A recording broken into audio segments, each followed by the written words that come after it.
எனக்கு பிரேக்கப் ஆனதுனாலலாம் நான் கவலைப்படல. அவன நான் தானே வேணான்னு சொல்லி விட்டு வந்தேன். இப்ப அது இல்ல பிரச்சனை.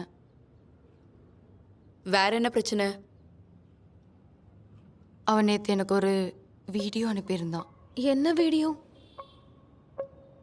நான் ஒரு நாள் அவனோட ஃப்ளாட்டுக்கு போய் இருந்தேன். அப்புறம் என்னாச்சு? அப்படி ஒன்றும் நடக்கல. நான் அதுக்கு ஒத்துக்கவே இல்ல.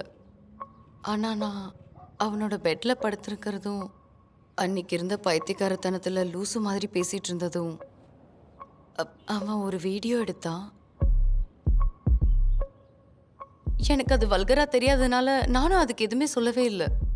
தொலைச்சிட்டேன்னு சொல்லு. இப்ப அதுக்கு என்ன? அந்த வீடியோவை அவன் என்ன பண்ணுவேன்னு சொல்றான்? இன்னைக்கு ராத்திரி 12 மணிக்கு அவன் அதை அப்லோட் பண்ண போறேன்னு சொல்றான். அப்படி பண்ணாம இருக்கணும்னா நான் அவனை திரும்ப லவ் பண்ணுமா. அவன் திருந்திட்டானா, என்ன பிளாக்மெயில் பண்றான். ஆமா, அது என்ன 12 மணி கணக்கு? அவன் ஒரு பைத்தியம். எனக்கு என்ன பண்றதுன்னு ஒண்ணுமே புரியல. அதனால தான் உங்களை கூப்பிட்டேன்.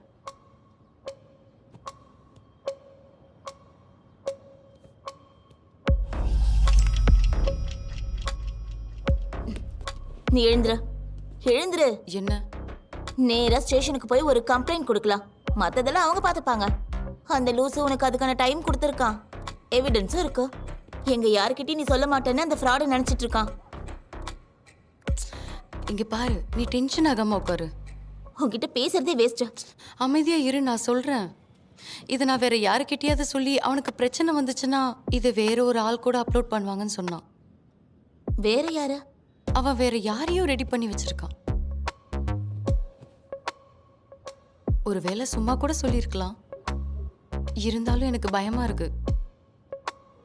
அப்புறம் நான் எங்க அம்மா அப்பாவை பத்தியும் யோசிக்கணும். அவங்க கஷ்டப்படுற மாதிரி தான் இது வரைக்கும் நான் நடந்திருக்கேன். அதை நினைச்சுதான் நான் திருந்தினேன். அதுக்குள்ள இவன் வீடியோ வேற.